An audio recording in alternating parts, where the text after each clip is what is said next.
everyone gather around because today we're diving back into our brand new series, Messy Mondays, where we ask the question, were your ancestors being messy?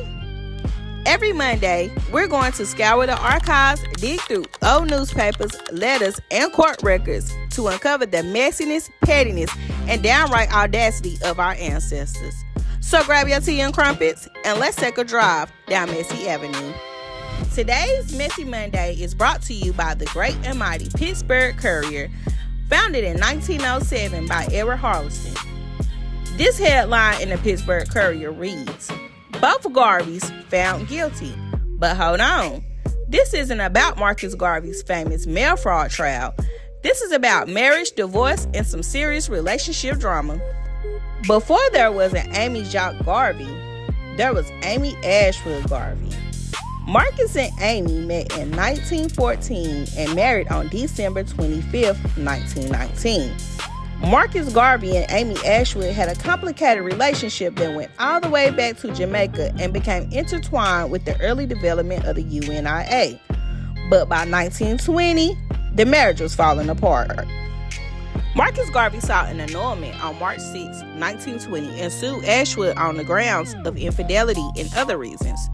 Actually, there were accusations of infidelity on both sides. The divorce was finally granted for the Garveys in 1922, and shortly afterward, Marcus married Amy Jacques in July of the same year, who happened to be Amy Ashwood's former friend and maid of honor, along with Marcus Garvey's personal assistant. See, we got a thing going on here, y'all. Women, y'all got to keep y'all best friends away from y'all husbands. Anyways, on to the article. So, this article was published on Saturday, December 18th, 1926, and the headline reads, both Garveys found guilty. H. Harrison denies Mrs. Garvey wrote him love note. New York wonders about status of second Mrs. Garvey.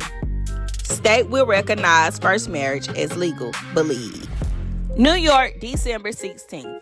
Harlem got a big laugh last Friday when a jury in Supreme Court found both Marcus Garvey and his first wife, Amy Ashwood Garvey, guilty of misconduct in Mr. Garvey's suit for divorce from his first wife, charging adultery. The jury asked and answered two questions as follows. 1. Did Marcus Garvey commit adultery with Amy Jacques Garvey? Yes. 2. Did Amy Ashwood Garvey commit adultery with Joseph Frazier? Yes. Now everybody is wondering, what is the status of the second Mrs. Garvey, Mrs. Amy Jacques Garvey, since it is thought that the state of New York still recognizes the first Mrs. Garvey, Amy Ashwood Garvey, as Mr. Garvey's legal wife.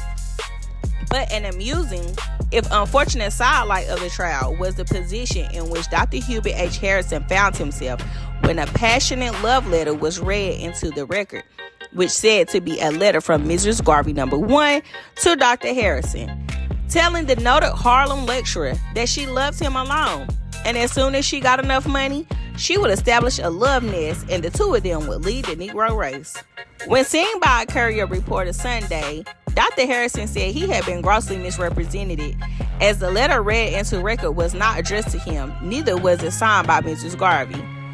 Y'all had Henry Hubert Harrison messed up. He said, I beg your pardon. I beg your pardon. The letter was not addressed to anyone, said Dr. Harrison, and was signed Ajay, a short African word meaning big sister. The impression got out that I offered the letter to the court, but I did not. I did present two letters. One Mrs. Garvey wrote me showing that she had paid me $30 on account for writing her book, The Rise and Fall of Marcus Garvey, and asking me to come work on the book on a certain afternoon. And another showing she accepted my proposition for writing the entire book. I did not know anything about the case until a few weeks ago when I was summoned to court to testify that I wrote the book and not Frazier, as Mrs. Garvey's side was trying to claim.